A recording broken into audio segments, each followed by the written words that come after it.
Man, I'm gonna tell you though, I have like no problem with saying, dude, I want like a shirt that says "I man crush" for green. He is the Green Ranger, the White Ranger, the Red Ranger, any Ranger he's been. He is a Power Ranger.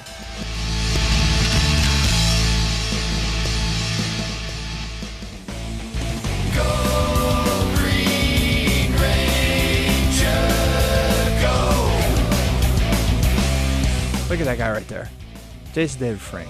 Green Ranger. If you want to know Jason, if you want to know JDF, man, in the way that we felt we got to know him, watch this interview. Man, JDF interview, Wizard World, Columbus, Ohio, 2015. Matt and Tim here again at Wizard World Comic Con, Columbus, Ohio. We had a little equipment problem, I guess you could say. We got redone. Jason, David, and Frank, we're so excited to be here. As I said before, man, Matt and I are fueled by our love for you, man. It was awesome. Appreciate it. What he did say that you guys don't know is that he got free breakfast today. And then he was saying I felt a little green, and how does it feel to be green? And you know, 22 years later, I'm green. I asked if they ate waffles, and no, they didn't eat waffles. No. Eggs and yogurt. Eggs and yogurt, yeah. See, I remember. Thanks for doing that for me, man. So anyways, as I said before, man, Matt has followed you since he was a kid. He loves Power Rangers, always loved you. He came up to me one day, he's like, man, you just start watching Power Rangers. I'm like, come on, man. Primary colored guys running around fighting. I said, I don't know if I can do that. So I have 2 kids. My wife and I, we got on Netflix, and we try it, and man, I fell in love with it. We fell in love with you as a person, man. You're just a great guy. I agree that Power Rangers, the message it has for kids, you know, like I was saying earlier, I don't think, sometimes you turn TV on and you're like a little sketchy on what TV says, like you wonder if they can say that word, or if, you know, if this is allowed. So Power Rangers, I think we do have those positive things, and I don't have to worry about Power Rangers when I'm watching my kids too, you know, so. I watched Power Rangers growing up. You were one of my heroes, man. Yeah, thank you. You really were. I appreciate it. Awesome job. I want to ask you, the transition going from the TV show to the movie, the production changes, everything changes. Like, what was that like for you? Well, I know you guys are in the production, you'll appreciate it too, that, you know, going from a small show, we had the budget on Power Rangers wasn't bad. It was like, you know, 100 to 200,000 episodes, whatever, I think. Might have increased more, but going to like a multi-million-dollar movie, like, you know, you get chairs, you get stand-ins, everybody getting everything for you. People can't touch and adjust your shoes because it's not that department, like a lot of wasteful money going on. But also, that stuff can really get to your head, man. Like this stuff that I do can get to your head. Like it could blow your head. This could ruin me if I take it to like hard. So I did what I could. I did, you know, I always helped out. I set lighting stuff, I looked at cameras. Even in Turbo movie, I don't think no one knows, but I actually operated the camera underwater for that. It was a 35 millimeter camera. I haven't told anybody that, but yeah, I operated that camera, and I would always pitch in and I would pay attention to what cameras, what lenses, why the lights like that, why most people are like not paying attention. That's why, like with Bat in the Sun, when we did the Green Ranger versus Ryu, or White Ranger versus Scorpion, we made really good production. You know, it's great at that stuff with a simple DSLR like this, lighting in the eye for film work. I mean, that looked like huge. Dragon Sword! I want to give the fans what they want without saying. That's why when Super Mega Force, you wonder why all these other actors aren't in it. I mean, you're all grown up now. You know why they're not in it. The deal was to everybody. And I said, dude, I didn't have a contract. I'm like, I don't care. You can pay me $1 to make the contract legal. But more importantly, saying you were a hero, I want to continue being a hero for people. Because, you know, like, there's a lot of people I meet that are like, you were my hero, and then I meet them, and I'm like, ugh. Not anymore. Yes! Good! Really, you know what I mean? Like, I meet a lot of people. I'm very quiet. I don't drop names, but I'm very observant. I observe what I don't ever want to be sometimes. If I see someone treat their fans that way, or people come up all the time, how do you do it, man? You just got to engage with your fans and deposit in their emotional bank account.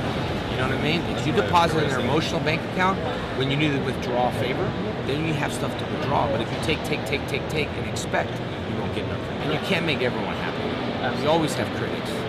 You know, wondering how you get this interview. How'd you get so much time with this guy? But it is what it is. Like, you guys are great people. We filmed it. It didn't work out. You guys covered the Q&A. You're into it. You're not just interviewing to be like, okay, I have interviews. What's your first name? And what do you do? And I smile and I just sit there and I'm thinking, man, you don't even know. Like, you're just running things. oh, I'm really inspired by you, and I'm thinking, you just asked me who I was and what I did. And it just doesn't mean nothing. Right. It's just it's an interview job. And I know sometimes that's the business and what we got to do. But like Mike Tyson's here, like I grew up with all these guys. Like I can honestly say, hey dude, I like your boxing, not let me read quickly what you're all about. And see, I don't do that. Like sometimes when I do interviews, I don't look at that. I look at it afterwards and look and say, hey, that was a good interview. I'm gonna promote it. Regardless if it's a small interview, big interview. I've had people go reporters on me, report on what I do, that look at me, that don't say who they are, and they write a whole story about me. You know what they say? Hey man, you are what you are. I saw this, I saw that, and I didn't know they're doing it. So like, I don't have to live in the shadow or hide or be something that I'm not. It is what it is. I want to ask you about your martial arts style. I started my style Tosukundo, which means, translated to the way of the fighting fist, which is basically self-defense. And I started in 1994. Got away from all the politics, got away from all the testing fees. During that time, I was still younger and there was a newer system coming in, so not a lot of people embraced it until Black Belt magazine covered it, and now of course 22 years later it's become, you know, I guess more accepted and more of a classic than, you know, when you first start something, a lot of people might not believe in it until you have like longevity, and this definitely has longevity, and same with Power Rangers, you know, so I'm happy to do that. I'm happy to train people. Like I was saying, I have an online training course, trainmejdf.com, where I can reach the message through the internet. And like I was saying, the reason why I started that is I had a student that I did Skype lessons with. Kind of weird doing Skype lessons, you know, like, hey, what's going on? And it didn't really look like he enjoyed it too much, but it meant the world to him. And he dealt with depression, took his life. His mom said that, man, this is the only thing he looked forward to. And I was like, you crush when you hear that, man. Like, wow, I made that big of an impact, which I probably could have made a little bit more if I knew he was dealing with depression. I could have talked to him through that Skype. Forget the punch, kicks, and block. Let's talk about life. So that's kind of like life coaching, life skills. It's kind of what I feel is important to the karate class. Like I did today, we didn't really punch, kick, and block, but we did life skills. And I think, you know, right here, it means more, man, than like this, you know? And so like martial arts is mental, physical, and spiritual. And if you can't train, like I train a kid in a wheelchair, if you can't train physically, you can train mentally. And it was one of those things where I was like, wow, a simple handshake, and not now, he's busy. Hold on. How you doing? A particular point you made that really stuck out to me.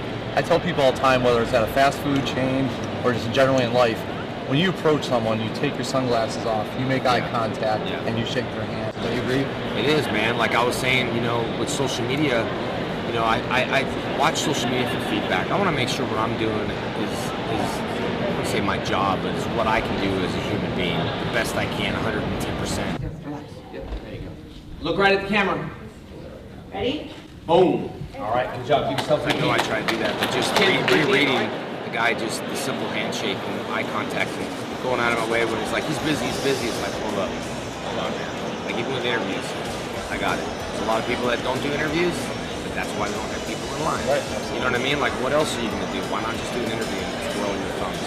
So a simple handshake means a lot to people. Just like a simple hi or this. You guys did a good job on your show. That right there means more than anything else.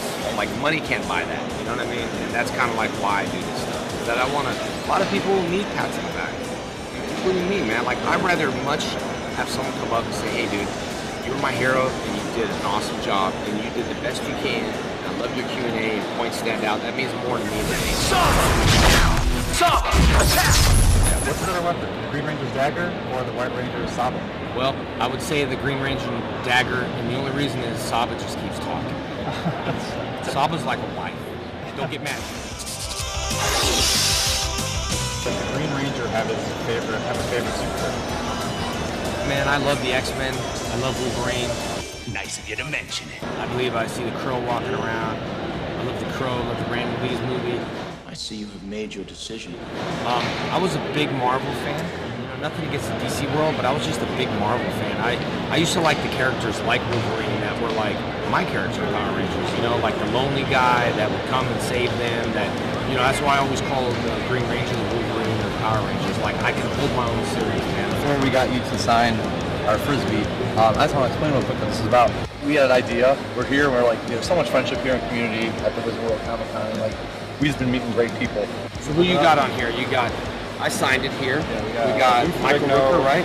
Yep. Regno. Yeah, Michael Rooker, and then Ken Kelly. Ben Kelly illustrator. and Kurt Lehner, all Marvel, Marvel artists, illustrators. You know what I realized in the back room? We have celebrities signing like these boards, and we have 2 boards. I noticed that Mike Tyson's signature doesn't match the other one he signed, which is pretty strange. That's pretty cool. Which, like, if I had a glove, I would be like, that ain't his signature, you know? Like, mine's matched, but maybe he's just done so many signatures it doesn't. But I appreciate being on the Frisbee there, and you guys gave me this awesome shirt earlier. I think that the positive point about it is green, and it has our name on it. Not And so white. much about our show. And white. Green and white. The back, 2 First Rangers. bang, right here. Are you kidding? The Wizard Arcane is a better version. Love you should do. Like it. There you go, man. Bang. You're watching it right now. I want to thank you guys for watching. You're the best. It's morphin' time. Yes, green, green, green.